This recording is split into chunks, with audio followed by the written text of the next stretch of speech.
Welcome to Find Me in a Book. This podcast is meant to be like you're talking to your best friend about romance books. I share my passion with those who love to read, those who don't have time to read, or those that don't like to read, but still want to know and be involved with book conversations. Thank you for being here. Let's get started. Welcome back, everyone. I realized that last week I did not even share my mom and sister's top picks for the year. I felt like last week was a fever dream. I glossed over a lot of books that I loved. And so for this week, I have narrowed it down to my top 3 favorite books of 2023. And it's funny because this book today, Wildfire by Hannah Grace, I wish that I would have read it last year. It came out in October, and I wish I would have read it because it is one of my top 3 favorite books of the year. I don't even care that I read it this year. I'm putting it in my top 3. That's how much I loved it, which we'll get into in a little bit. But I wanted to share my mom and my sister's top picks with you. Most of them are series, which is fine. I didn't give them like any parameters or anything of what their favorites were.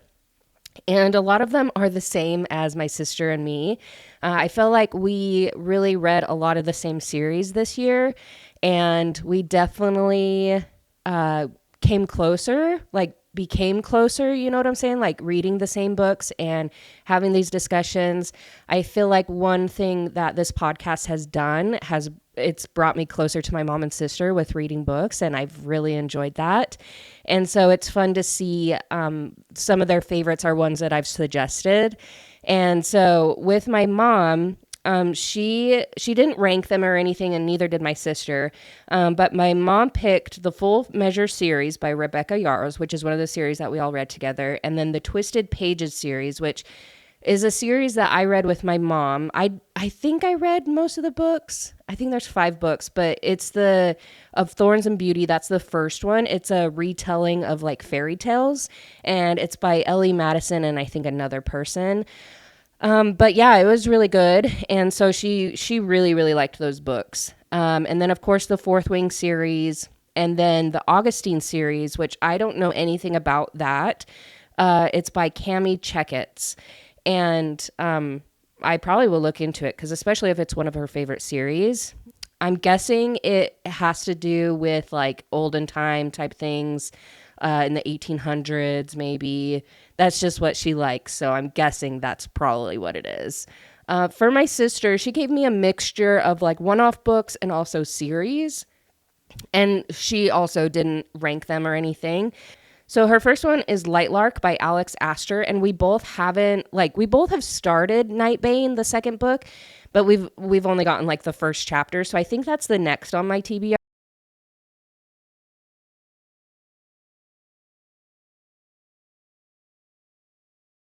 The Last Dragon King, which that's a part of a series, and I think I read 2 of the books. I believe Shandell read all of the series, but she really just liked the first one.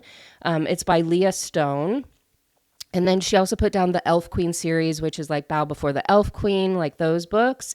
And the third one, of course, did come out. I think what's going to happen, I don't think I'm going to read it, to be honest. But my mom has already finished it, of course, because she thought that we were going to do an episode on it, and we just haven't. And then my sister's going to read it. But what's going to happen is they're going to tell me about it on like a podcast. So that I don't have to read it because I don't know what it is. I'm not interested in it at all. And so, yeah, I'm totally fine with that. And then she, of course, has like the Fourth Wing series and the Full Measure series by Rebecca Yarros. And then she also has a Dawn of Onyx, which I'm really, really glad that she liked that book so much. I'm pretty sure the second one is out. We just both, again, haven't read it, which is funny that like, her and we pick up new books like so quickly and reread them. But if a series doesn't like capture us like intently, like Fourth Wing, and for me, like the Blood and Ash series, like if it just doesn't grab a hold of you, then we're like, oh yeah, I'll finish like the third book in a little while. We're not like desperate to finish it, you know? So I think we're the same on that. So that is their picks for the year, which I love all of those books. And Yeah, all of the ones that Shindell has, like I've read as well. And I just like that we have this little group. Um, and it's brought me closer with them, and also to my sister-in-law too. I've definitely recommended some books for her. She did finally finish The Iron Flame, and on the episode with my mom and sister, we are like, oh my gosh, we can't wait to talk about it over Christmas and all that. We literally didn't talk about it at all. We were so busy and playing games and having so much fun and just spending so much time together that we didn't even talk about Iron Flame at all. So we probably will eventually. But yeah, we just didn't have time. Well, we did have time. We just didn't think of it, honestly, which is totally fine because, I mean, we see each other and talk to each other all the time. So I'm sure we'll talk about it in a while. And then it comes to the three books that I decided are my top three of 2023. The first one is The Graham Effect by Elle Kennedy. I still think about that book. Like, and I'll talk about it later, but like the main female character, Gigi, and also the main female character in this book, Wildfire, they are my favorite female characters like ever. I loved reading about them so much, and I'm trying to figure out why. And I want to say it's because they're funny. Like, they are so witty. They're so like quick. They're so like, even if they're not like confident in themselves, they don't let that bother them. Like, they are just so like cool. I just really enjoy them. They're not like complainy. They're not like, they don't have like little annoying quirks. And just, I don't know how these authors have built them. I just loved it. I absolutely loved it. So The Graham Effect is my number one book by Elle Kennedy. And then Wildfire I have as number two by Hannah Grace. I know. That's how much I'm like, why did I not read this when it first came out? And I think it was because of Icebreaker. Like, I did really like Icebreaker, but I also had a lot of things that I didn't like about it. So I'm like, oh, it's going to be the same. But honestly, I don't look a lot of the right. I don't look at a lot of the writing. Like, I'm not the type of person that's like, oh my gosh, this wasn't this way. And it's not a deep book. It's not like, I'm not that type of person. Like, if it has a good story and I can follow along and I like the characters, I don't care about the writing. I really don't. Like, as long as I can picture in my head and I enjoy it, that's it. That's all I care about. And so, like, I really think that Hannah Grace's writing or her character building, just all of it overall, just got so much better in the second book. And I don't see anything wrong with this book. And I bet if I really thought about it, I could find something that I didn't like. But overall, I really, really liked this book. Like 10 out of 10. I really, really liked it. I would recommend it to everyone. I don't think my mom would read it. I think my sister would read it. I don't, of course, think that they will read it, but I recommend it to whoever liked Icebreaker or whoever liked the books by Elle Kennedy, like the Off Campus series. Anyone who likes a sports, hockey, romance, like in the college age, contemporary, like, you will like this book. Like, I loved it. I'm not even joking. Like, I loved it. And then I did come up with a third one. I put In the Likely Event by Rebecca Yarros. And honestly, I really did like that. Like, all three of these books of my favorites are contemporary, which is surprising. I guess last week was more of like fantasy. What is the new romantasy? That's like the new genre, I guess, that people created at the end of 2023. Like, it's called romantasy, which that's my favorite. Actually, I guess it would be my favorite. That's my sister's favorite for sure. Like, she loves fantasy. She's not very big on like contemporary. And with me, like, I have to go back and forth. I have to have both, you know? But I do like fantasy a lot. So I think romantasy, that's a great word for all of it combined. And as I was looking at like different reviews for this book, I did see that she's coming out with a third book. Hannah Grace is. It's called Daydream. It comes out on June 4th, and it is about Henry. We love Henry. If you've read both of these books, we love Henry. You get to know more about Henry in the first book. There's not a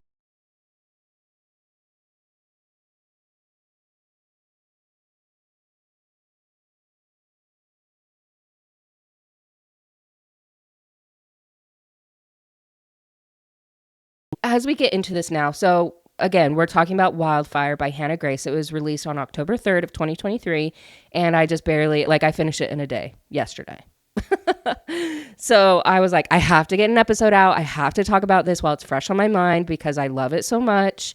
But I want to say that the main reason I liked this book so much is because each character was so self-aware. Like the main character, main female character, main male character, they were so self-aware of themselves, and you really saw their growth throughout the book. Like so much growth, like inner growth and outer growth with like friends, and just like they're just aware of themselves. They're aware of like their pros and cons of themselves, I guess you could say. Like it wasn't so annoying, like them constantly talking about their problems or like making it into a bigger problem than it is, like everything was just at the right amount of level that I never felt annoyed in this book, like at all. And the first thing that I want to point out is there is a playlist for this book, and it's like on the first page, and I am loving when authors do that. I love it. I don't know if it's like the new era or a new thing that authors are trying, but like I enjoy it. I love listening to music while I read. Not music with like words really, or if it is, they're like it's songs that I've heard before, like Taylor Swift. Like she can always be in the background, or like Morgan Wallen, because I've listened to those songs so much that it's just like background noise. But while I was reading this book, I was doing this playlist, and it made it even better. Like it made me in that space and in the story more, that I was like, this is perfect, like literally perfect. So I love a good playlist while you read. Once again, mom, no, I wouldn't have her read this. Sister, yes, but I don't think she would. Spice, it's about a 4 out of 5. It's pretty spicy, but I really enjoyed how it wasn't always on their mind. Like they didn't always talk about it. They didn't always make toast, Like it was a good, healthy amount, and they were like proportioned really well throughout the book. That they were just, it was done very well. So our main female character, her name is Aurora. She goes by Rory, which I love, like, Gilmore Girls, Rory.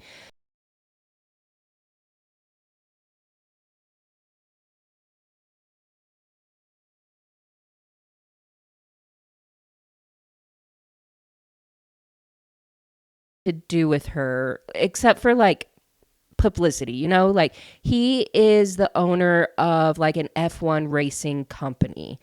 And so he has the two daughters. Aurora has an older sister that lives over in Europe, and she is there in California. And he basically like doesn't want anything to do with her. But he doesn't want her to have bad press. Like he doesn't want the press to know that their family doesn't like each other, basically. So he like pushes her away, and her mom wants too much of her. Like her mom is very needy and clingy, but like, and kind of guilt her with everything. But it's been good that she's been out of the house. Like Aurora has been out of the house in college, and she's going to this summer camp for the summer that she used to go to when she was young. That just like helped her become the person who she is, like going to this camp. And so, yeah, the relationship with her parents, I felt just was very raw. And I think a lot of people related to it. And she also like acknowledges it too. Like she acknowledges that her relationship with her dad has caused her to basically become desperate for attention and validation. Like she's very aware of that, which I thought is very like grown up. And she knows like her tendencies. She knows like how she acts and reacts, and like her feelings when she talks to her dad, and like her ups and downs. Like she's very aware of that, which I thought was very like very great, like very grown up. Like I really enjoyed that. I thought it was interesting. There's a lot of little nuggets throughout this book that I really liked. She has a best friend, Amelia, which we love, a very inclusive book. Amelia does have a girlfriend, which I think is really great. And I do love that Hannah Grace adds in those types of characters and relationships. And I just love the inclusivity of it all. And her and her friend have a term called the feeling scaries, which is the moment of clarity you get after you left a situation you were wrapped up in. It's a sinking feeling in your gut when the anxiety sets in and you consider whether you did the right thing. I love that. I am going to refer to it now as the feeling scaries. Like, I think we all get that through a lot of different situations, and it's a very real emotion. And I do like how it was basically brought to the attention of us and like brought into this book, that term, because it's very relevant. So yeah, once again, she grew up going to this summer camp and is going to be working there this next summer with Amelia, her best friend. And so the night before she goes to summer camp, she goes to a hockey team party, I guess. So she very much is into like basketball players. And it's funny because she actually has like a friends with benefits relationship with Ryan, who is the friends with benefits relationship. He had that with Anastasia in Icebreaker. So it was like a character at the beginning that I'm like, oh, I think we know him.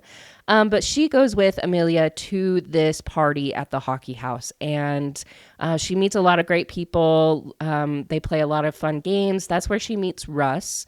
And immediately, like, we learn that Russ is shy. And if you remember Russ, he was in Icebreaker. He was the one that got in trouble for like destroying the rink. It wasn't him that destroyed it, but he had met a girl that he really liked and didn't know that she had a boyfriend. And then that boyfriend and his friends went and destroyed their rink because they thought that Russ did all this stuff. And Nate basically took the fall for it. And so that's why they only had one rink with Icebreaker, and the hockey players and the ice skaters like had to share. Like, that kind of what caused it. So Russ is that Russ. And so once he got out of that situation, and JJ and Nate graduated, so there was openings in this house with them, or like with Henry and a couple other people.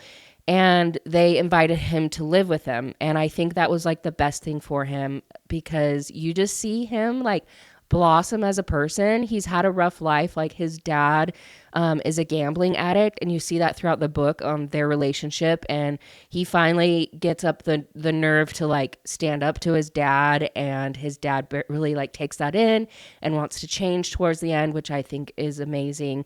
And you just see like how much the friends care about Russ throughout this whole book. And he's so shy. He doesn't want to be in the way.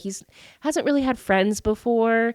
And so to see them like just envelop him and like basically bring him into this friend group and show him that he is cared for. And JJ gives him like pep talks, and just like the relationship between him and Aurora, like they meet at that party, and they both don't know that they're going to be at this summer camp. Like, he needed a job for the summer to be able to go to college, and he shows up at the summer camp, and they see each other, and they're like, oh, because they had a one night stand the night before.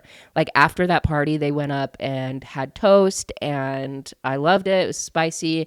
And then they do have like an awkward moment like at that end where he goes into the bathroom and she thinks that he's waiting for her to leave, but he's actually in the bathroom giving himself pep talks to be able to like ask her out. But she leaves because she thinks that like he just wants me to leave, like he doesn't want to see me.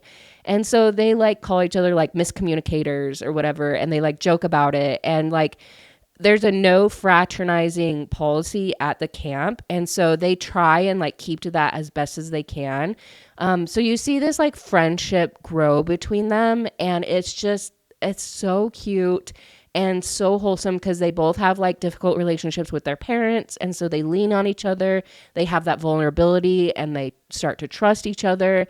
And you see them go like ups and downs throughout this whole camp. And this book is actually like they're at camp, like this whole book basically. And it like, I just loved the whole experience. I wish that there was like a couple chapters of when they start to go to school and like what happens. But basically the end of the book is like the end of camp. And I'm like, I want more, like tell me more. And so I'm really excited for Henry's book because I want to see like if there are cameos. I'm guessing there will be cameos with them because they do live in the same house as Henry. But I'm so excited. Like it was just so good. And they both realize that they are kind of like broken people, but they help fix each other and they really are vulnerable, but they build themselves up instead of just like building, and they also help build each other up, but it's not like a fake like, oh, I'm going to work on this. Like they genuinely are trying to better themselves, and I really really liked that. This book, it was good. Like you see little characters of like the kids at camp, and there's some other characters of like the other leaders that we learn about, and we learn more about Amelia, her best friend, and it is such a good book. I really really enjoyed it. I would recommend it for sure. It just, I don't know, it just left me happy. It left me, of course, wanting more. But overall, it covered bases that I wanted and what I look for in a book. And it was a great read. Honestly, it was a great read. I think Hannah Grace is continuing to get better and better at writing. And I really hope that book 3 just blows it out of the park. Because I've enjoyed everything that I've read from her so far. So yeah, I highly recommend you pick up this book. It was one that I actually have like the physical copy, which is really, really cool because I'm glad that I did enjoy it so much. But yeah, that is Wildfire by Hannah Grace. Definitely follow along on my YouTube, so you can watch. Also, like you can listen to this on all your streaming platforms as usual. Definitely give me a follow and review and subscribe and all that stuff. And definitely check out my Instagram at Find Me a Book Podcast, naturally, you know. But anyways, grateful for you guys, and I'll talk to you later.